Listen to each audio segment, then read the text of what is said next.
Pujian yang baru saja kami naikkan Tuhan, sungguh itu keluar daripada hati kami yang terdalam. Bagaimana kami rindu untuk selalu menyembah Engkau satu-satunya Tuhan dan Juru Selamat bagi hidup kami. Tuhan, kami saat ini akan mendengar kebenaran firman Tuhan.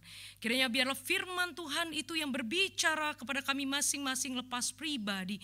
Biarlah sungguh hidup kami diubahkan, dibentuk oleh kebenaran firman Tuhan menjadi serupa seperti Engkau. Pakai hamba-Mu dengan segala keterbatasannya, menyampaikan apa yang menjadi maksud dan tujuan Tuhan. Berkati seluruh jemaat-Mu yang mendengarkan. Dalam nama Tuhan Yesus kami sudah berdoa dan mengucap syukur. Amin. Jemaat dipersilakan duduk. Shalom, selamat malam Bapak Ibu dan Saudara sekalian. Ya, kita sungguh bersyukur di momen ini kita masih berkesempatan untuk kita boleh berdoa bersama, memuji Tuhan, menaikkan pokok doa dan juga mendengarkan firman Tuhan. Hari ini saya diberikan tema yaitu True Worship atau penyembahan sejati atau penyembahan yang benar. Di dalam perjalanannya saya izin minta tolong untuk bagian multimedia untuk membantu saya di dalam mengoperasikan. Karena kadangkala saya kalau sudah ngomong suka lupa sama PowerPoint-nya gitu ya. Jadi nanti kalau ada yang keskip mohon bantuan dari multimedia. Ya. Saudaraku yang terkasih di dalam Tuhan, mari kita sama-sama akan membuka di dalam Yohanes 4 ayat 23 hingga ke 24. Yohanes 4 ayat 23 hingga ke 24. Apabila kita semua sudah menemukannya, saya akan membacakannya bagi kita semua. Yohanes 4 ayat 23 hingga 24, demikian firman Tuhan. Tetapi saatnya akan datang dan sudah tiba sekarang, bahwa penyembah-penyembah benar akan menyembah Bapa dalam roh dan kebenaran. Sebab Bapa menghendaki penyembah-penyembah demikian. Allah itu roh dan barang siapa menyembah Dia harus menyembahnya dalam roh dan kebenaran. Demikian sejauh pembacaan firman Tuhan. Saudaraku yang terkasih di dalam Tuhan, siapa di sini yang pernah mengalami cedera dislokasi, saudara? Ada yang pernah mengalami cedera dislokasi? Mungkin saya jelaskan dulu ya apa maksud dislokasi ini. Saudara, dalam artian medis, dislokasi ini adalah sebuah kondisi ketika tulang di sendi itu bergeser atau keluar dari tempat yang semestinya atau posisi normal. Saudara, biasa terjadi pada bagian lutut, siku, rahang atau panggul. Hal ini bisa terjadi karena adanya benturan, tekanan ataupun karena kecelakaan. Saudara, pada umumnya orang yang mengalami dislokasi ini secara penampakan fisik itu kelihatan tidak apa-apa gitu ya. Tetapi ketika itu dicek lewat CT scan atau MRI, saudara, itu akan terlihat bahwa ada jaringan yang rusak. Saudara, apabila hal ini dibiarkan terus-menerus, maka itu akan merusak syaraf dan bahkan dikatakan kalau kita membaca di dalam literatur medis dikatakan bahwa akan menyebabkan yang namanya cacat permanen.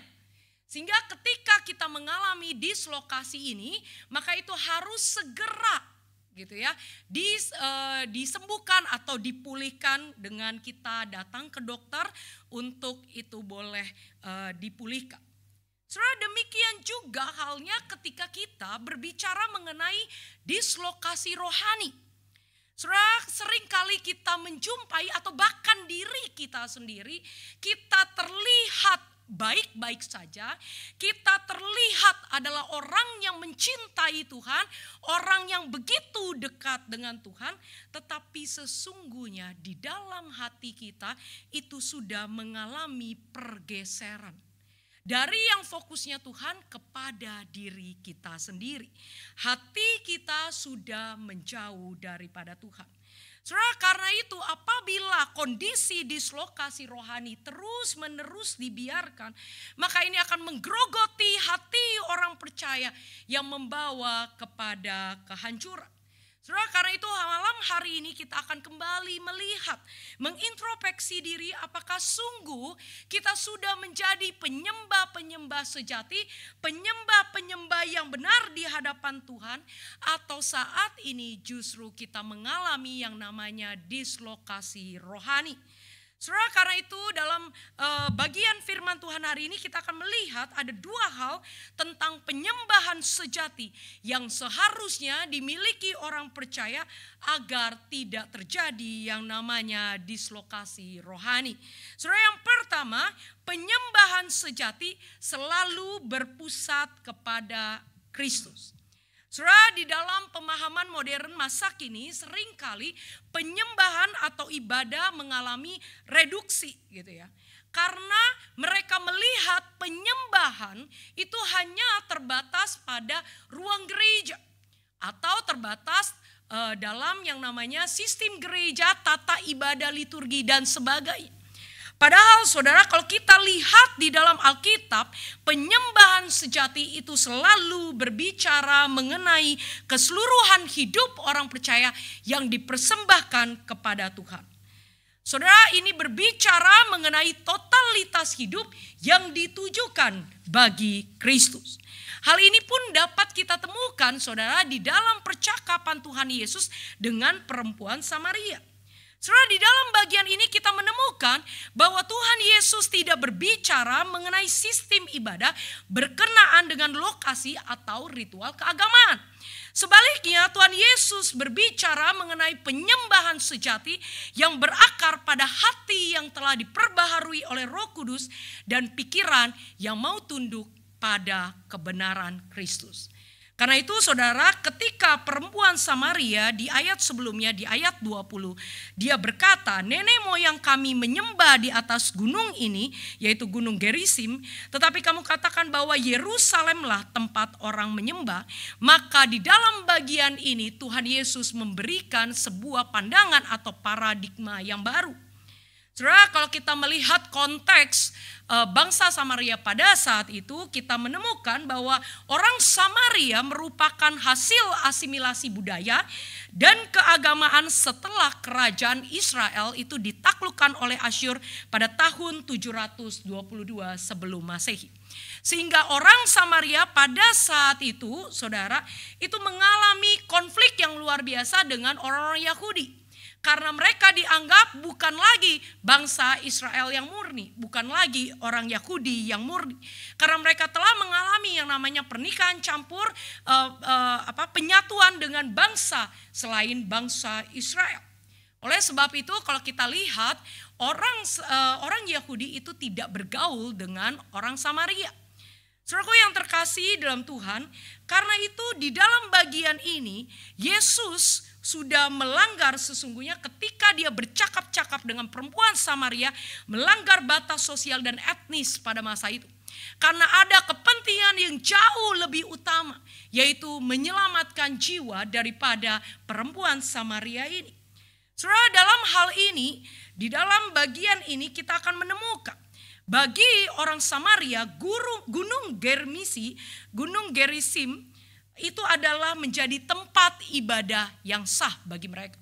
Tetapi bagi orang Yahudi, bait suci di Yerusalem justru merupakan satu-satunya tempat ibadah yang sah. Karena itu terjadi konflik yang luar biasa di antara mereka, saudara.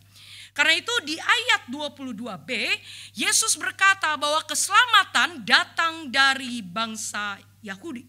Saudara, ini berbicara mengenai akan datangnya Mesias sebagai penggenapan janji Allah yang akan menyelamatkan bangsa Israel dan kesudahannya akan sampai kepada bangsa-bangsa yang lain. Makanya di ayat 23, saudara, kalau kita perhatikan Yesus berkata, tetapi saatnya akan datang dan sudah tiba sekarang, bahwa penyembah-penyembah benar akan menyembah Bapa dalam roh dan kebenaran, sebab Bapa mencari penyembah-penyembah yang demikian. Saudara, perhatikan kata mencari di sini menggunakan bahasa aslinya itu sete.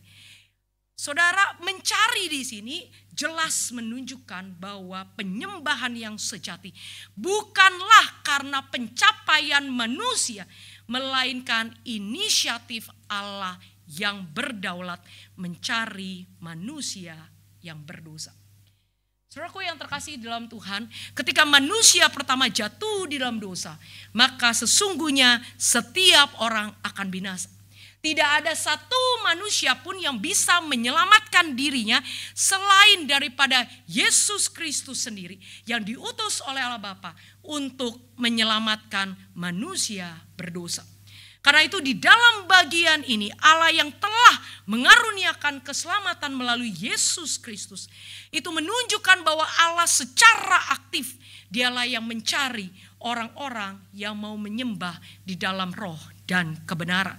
Dan secara khusus di dalam perikop yang kita baca, Allah sendiri yang mendatangi perempuan Samaria dan memberikannya air hidup, yaitu Yesus Kristus itu sendiri. Saudara, karena itu di dalam bagian ayat ini Yesus menyatakan saudara bahwa ibadah yang sejati, penyembahan yang benar itu bukan lagi dibatasi oleh letak geografis, bukan lagi dibatasi oleh ruang fisik saudara, tetapi sesungguhnya bahwa Yesuslah pusat ibadah yang baru menggantikan bait Allah. Hal ini dapat kita lihat juga di dalam Yohanes 2 ayat 19 sampai 21. Dikatakan Yesus berkata, rombak bait Allah ini dan dalam 3 hari aku akan mendirikannya kembali. Lalu kata orang Yahudi kepadanya, 46 tahun orang mendirikan bait Allah ini dan engkau dapat membangunnya dalam 3 hari. Tetapi yang dimaksudkannya dengan bait Allah ialah tubuhnya sendiri.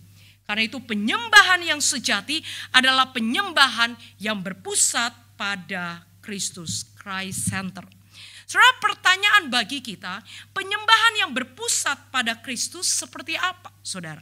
Saudara, penyembahan yang berpusat kepada Kristus adalah penyembahan yang lahir dari hati yang telah diperbaharui oleh Roh Kudus. Saudara, John Piper berkata demikian, penyembahan sejati hanya datang dari roh yang dihidupkan Allah dan dibuat peka oleh kebangunan roh Allah. Dengan kata lain saudara, penyembahan sejati itu hanya dimungkinkan ketika seorang yang berdosa telah mengalami kelahiran baru oleh roh Allah yang bekerja di dalam hatinya. Saudara, ketika seseorang menyadari dia sungguh tidak layak di hadapan Tuhan, dia seharusnya tidak menerima keselamatan daripada Tuhan, tetapi dia akhirnya mendapatkan anugerah itu, maka penyembahannya merupakan ekspresi wujud daripada ia mensyukuri atas anugerah Allah. Sebagai wujud dia sungguh bersyukur atas kasih karunia yang Allah berikan baginya. Karena itu penyembahan tidak lagi dilakukan karena terpaksa, karena ritual keagamaan, bukan karena kita pengurus, bukan karena kita disuruh, bukan karena hal-hal lain, tetapi semata-mata hanya karena kasih Kristus yang telah melimpah di dalam kehidupannya. Jadi dimanapun ia berada, ia akan menyembah Tuhan dan selalu berusaha menyenangkan hati Tuhan. Jadi orang-orang yang memiliki penyembahan yang benar di hadapan Tuhan bukan lagi berkata di mana aku menyembah, tetapi kepada siapa aku menyembah dan menyerahkan hidupku sepenuhnya, yaitu hanya kepada Tuhan. Karena itu seorang penyembah yang sejati, ia akan mengejar pengenalan akan Tuhan lebih daripada apapun. Sebagaimana juga yang dinyatakan di dalam Filipi 3 ayat 10 sampai 12. Dikatakan demikian, yang ku kehendaki ialah mengenal dia dan kuasa kebangkitannya dan persekutuan dalam penderitaannya, di mana aku menjadi serupa dengan dia di dalam kematian, supaya aku akhirnya beroleh kebangkitan dari antara orang mati. Bukan seolah-olah aku telah memperoleh hal ini atau telah sempurna, melainkan aku mengejarnya kalau aku juga dapat menangkapnya. Karena aku pun telah ditangkap oleh Kristus Yesus. Saudaraku yang terkasih dalam Tuhan, karena itu seorang yang telah mengalami kasih karunia Allah seharusnya memiliki kerinduan untuk selalu terkoneksi, terhubung dengan Kristus, merindu memiliki relasi yang dalam setiap harinya dengan Yesus, dan bersedia melakukan apa yang menjadi kehendak Tuhan.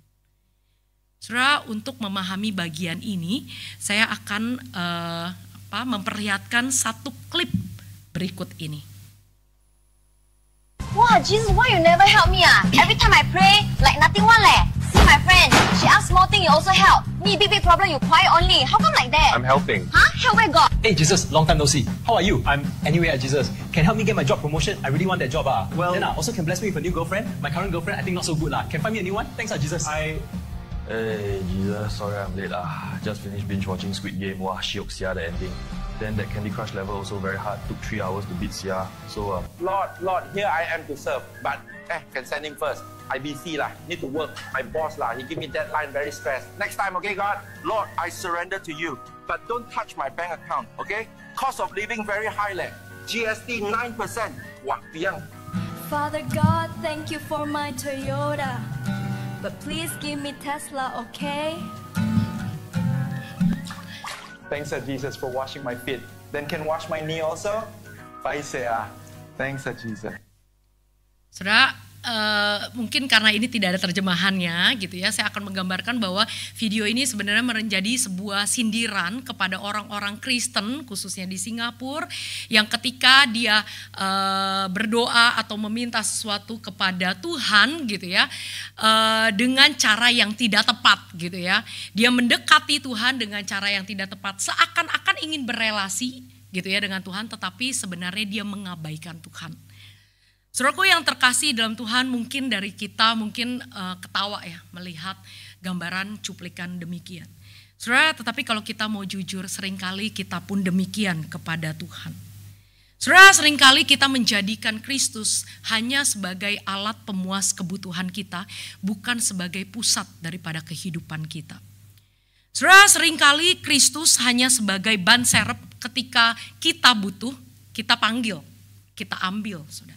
Tetapi ketika kita tidak butuh, kita abaikan dan kita ignore, saudara. Saudara, sesungguhnya penyembahan yang sejati itu adalah penyembahan di mana kita menempatkan Kristus yang utama di dalam kehidupan kita. Bagaimana keseluruhan hidup kita, Kristuslah yang menjadi tujuan daripada hidup kita. Karena itu saudara, A.W. Tozer dia berkata demikian. Apa yang muncul di benak kita ketika kita berpikir tentang Tuhan adalah hal yang terpenting untuk mengetahui apakah penyembahan kita murni ditunjukkan kepada Tuhan. Penyembahan sejati tergantung apakah kita memiliki pemikiran yang tinggi atau yang rendah tentang Tuhan. Saudara, saya tidak tahu apa yang menjadi pikiran saudara atau gambaran saudara ketika kita mendengar tentang Kristus. Adakah sungguh Kristus itu yang menjadi yang utama dalam hidup kita? Apakah sungguh Kristus itu satu-satunya yang kita kejar? Adakah sungguh Kristus itu satu-satunya hal yang kita katakan cukup dalam hidupku? Atau sebaliknya, Kristus hanyalah sekedar pemuas daripada ambisi-ambisi pribadi kita atau agenda-agenda pribadi kita. Saudara, yang kedua, kita akan belajar bahwa penyembahan sejati itu tunduk pada kebenaran Allah. Saudara, R.C. Sproul berkata, Tuhan tidak pernah berkenan dengan penyembahan yang bodoh, dengan penyembahan yang tidak didasarkan pada pengetahuan tentang Tuhan. Karena itu untuk menghormati Tuhan sebagai Tuhan, kita harus menyembahnya sebagaimana Dia dan hanya Dia yang menentukannya. Saudaraku yang terkasih di dalam Tuhan, karena itu di ayat 24 Yesus berkata bahwa Allah itu roh dan barang siapa menyembah Dia harus menyembahnya dalam roh dan kebenaran. Saudara, kata in truth di dalam bahasa aslinya menggunakan kata en aletheia yang berarti selaras dengan kebenaran yang Allah nyatakan di dalam Kristus. Dengan kata lain, penyembahan yang sejati harus didasarkan kepada pengetahuan yang benar dan objektif tentang Allah. Saudara, di dalam Injil Yohanes, kebenaran yang dimaksudkan bukan sekedar berbicara mengenai kumpulan fakta doktrinal atau kumpulan fakta sejarah, melainkan wahyu Allah yang berinkarnasi, yaitu Yesus Kristus itu sendiri. Jadi ketika berbicara mengenai kebenaran, yaitu kebenaran itu adalah Yesus itu sendiri, saudara. Karena itu Yohanes 14 ayat 16 berkata demikian, kata Yesus kepadanya, "Akulah jalan, kebenaran dan hidup. Tidak ada seorang pun yang datang kepada Bapa kalau tidak melalui aku." Oleh karena itu saudara, penyembahan di dalam pengertian penyembahan dalam kebenaran artinya kita harus menyembah Allah sesuai dengan siapa Dia, sebagaimana yang diwahyukan secara lengkap dalam kitab suci yang berpuncak kepada Injil, yaitu Gospel Center. Saudara, Ulangan 12 ayat 32 berkata, "Segala yang Kuperintahkan kepadamu haruslah kamu lakukan dengan setia. Janganlah engkau menambahi atau menguranginya." Saudara, dalam hal ini karena itu penyembahan sejati itu tidak boleh mengkompromikan kebenaran demi kesenangan atau keinginan dunia yang kita anggap jauh lebih baik. Oleh sebab itu, saudara, John Piper berkata bahwa tujuan tertinggi dari Injil adalah kemuliaan Allah dan penghapusan semua penghalang yang membuat kita tidak lagi menikmati Allah sebagai satu-satu pribadi yang sangat berharga dan sebagai pusat penyembahan tertinggi. Saudara, dikatakan tujuan daripada Injil adalah kemuliaan Allah dan penghapusan semua penghalang yang membuat kita tidak lagi menikmati Yesus sebagai satu-satunya pribadi yang sangat bernilai dan menjadi pusat penyembahan yang tertinggi. Karena itu saudara, ketika kita datang kepada Tuhan, seharusnya bukan lagi kita datang hanya sekedar untuk menyodorkan agenda pribadi kita, melainkan kesediaan untuk mengikut Tuhan. Karena itu, bukan kita berkata, "Jadilah kehendak menurutku." Bukan kita berkata, "Jadilah keinginan sesuai yang aku mau." Tetapi seharusnya orang yang menyembah di dalam kebenaran berkata, "Bukan kehendakku, melainkan kehendakmu yang jadi." Saudara, kasih dalam Tuhan, ketika kita berbicara mengenai menyembah di dalam kebenaran, maka seharusnya kita mau bersedia tunduk di dalam kebenaran itu sendiri. Dan apa yang menjadi kehendak Tuhan, itulah yang kita lakukan. Saudaraku yang kasih di dalam Tuhan, ketika kita berbicara mengenai menyembah di dalam roh dan kebenaran, sayang sekali di dalam prakteknya penyembahan orang percaya seringkali jatuh kepada dua ekstrim yang berbeda. Apakah ekstrim itu, saudara? Saudara, yang pertama adalah ekstrim intelektualisme hampa.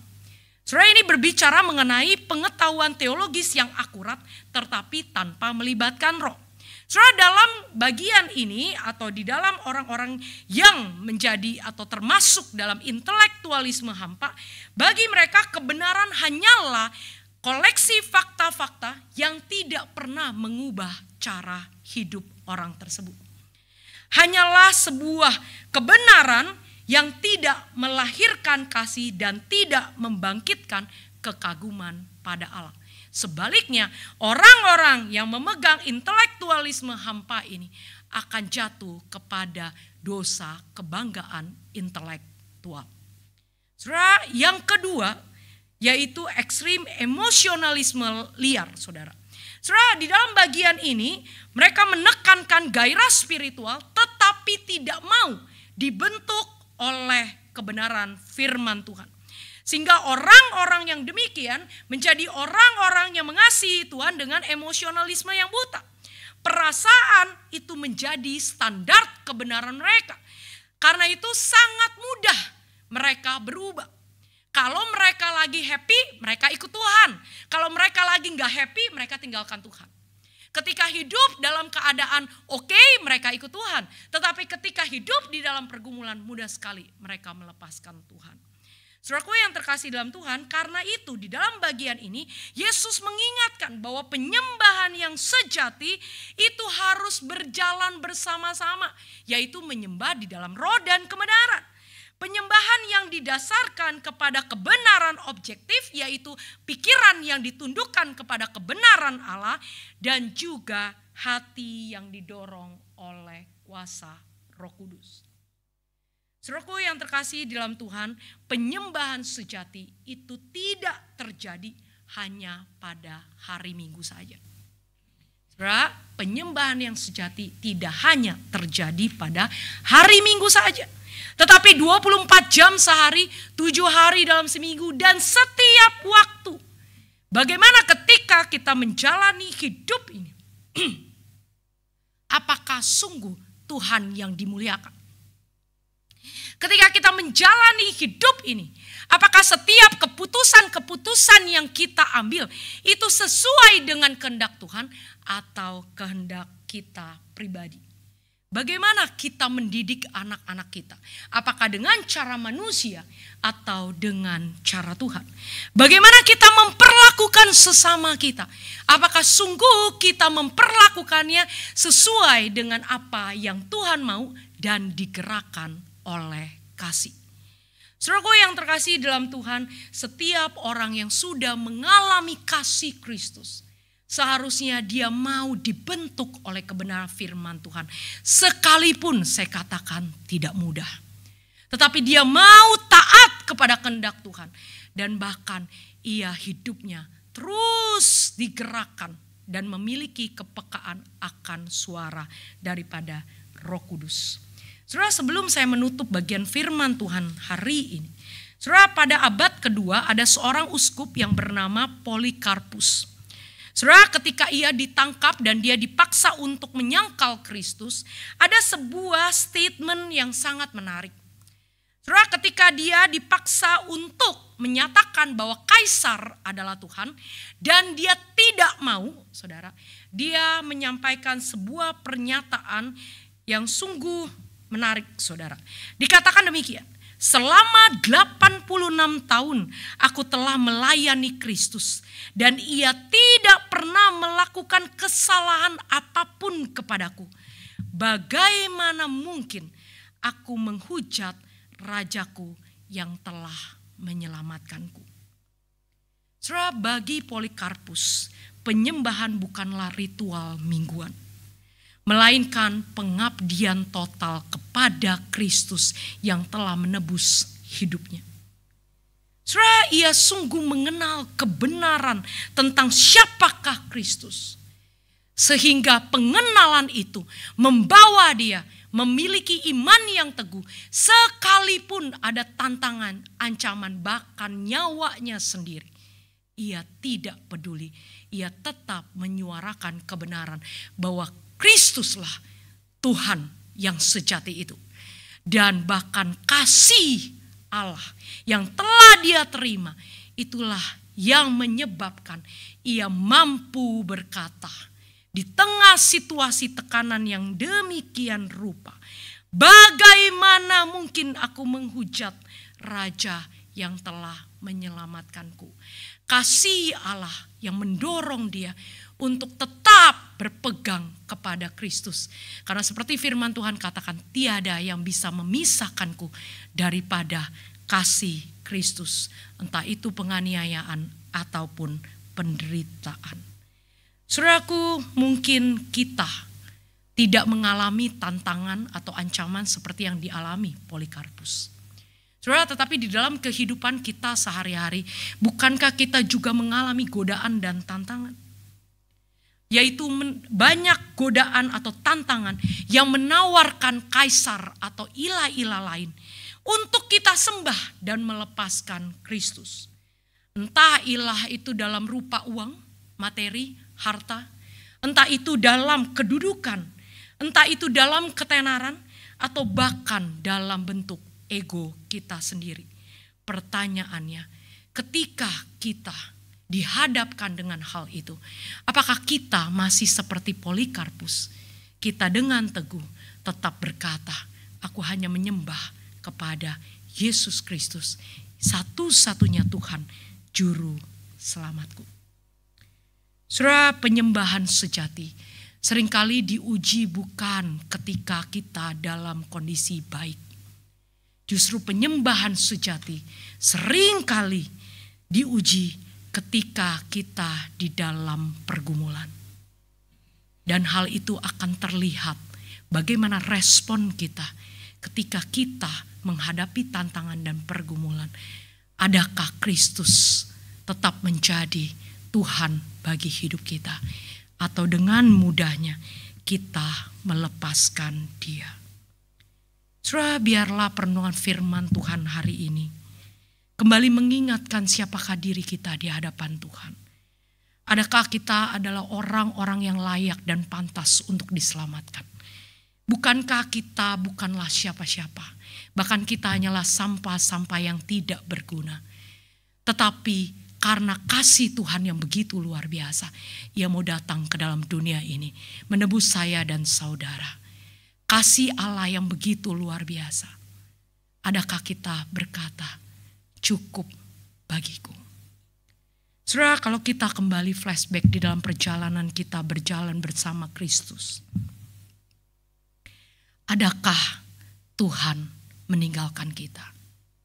Bukankah Ia terus menyatakan kebaikan, pemeliharaannya, penyertaan? Bahkan ketika saya dan saudara gagal melakukan kehendak Tuhan, tak pernah sekalipun Ia buang saya dan saudara. Bukankah seharusnya Kristus Allah yang demikian, satu-satunya yang kita sembah, satu-satunya yang kita kejar, satu-satunya yang tidak akan pernah kita lepaskan? Mari kita berdoa. Bapa di dalam surga, hari ini kami datang di hadapan-Mu Tuhan. Engkau lebih tahu apa yang menjadi isi hati kami. Kau lebih tahu bagaimana sikap kami ketika kami menyembah Engkau. Tuhan, ampunilah setiap kami jikalau sampai hari ini kami bukanlah penyembah-penyembah yang sejati. Kami tidak menempatkan Engkau menjadi pusat di dalam kehidupan kami. Sebaliknya seringkali kami menempatkan Engkau selayaknya ban serep yang ketika kami butuh kami ambil, tetapi ketika kami tidak butuh kami abaikan. Tuhan, ampunilah setiap dosa kami, dan biarlah kami boleh menjadi penyembah-penyembah yang sejati. Bukan hebat dan kuasa kami, tetapi karena kami menyadari kasih Allah yang begitu luar biasa. Kami yang tidak layak, Tuhan sudah layakkan. Karena itu kami rindu untuk mencintai-Mu, untuk mempersembahkan hidup seutuhnya bagi Tuhan. Terima kasih ya Bapa. Dalam nama Tuhan Yesus kami sudah berdoa dan mengucap syukur. Amin.